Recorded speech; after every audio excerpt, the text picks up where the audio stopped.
ரஜினிகாந்த் பேசியது ஊக்கப்படுத்தும் வகையில் இருந்ததாக தெரிவித்த முதலமைச்சர் மு.க.ஸ்டாலின் எல்லாவற்றிலும் உஷாராக இருப்பேன் என்று உறுதியளித்தார். இந்த நிகழ்ச்சிக்கு முத்தாய்ப்பு வைத்தது போல நம்முடைய சூப்பர் ஸ்டார் வருகை தந்து மனந்திறந்து என்னை ஊக்கப்படுத்தக்கூடிய வகையில்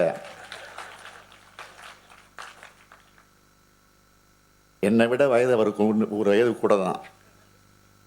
அதனால் அறிவுரையும் சொன்னார். அவர் சொன்னது அத்தனை நான் புரிந்து கொண்டேன்.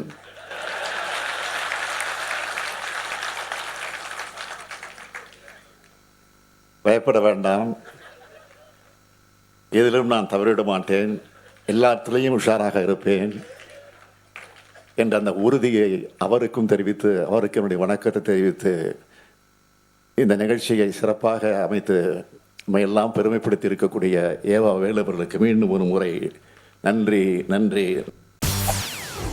செய்திகளை உடனுக்குடன் தெரிந்து கொள்ள உடனே சப்ஸ்கிரைப் பண்ணுங்க.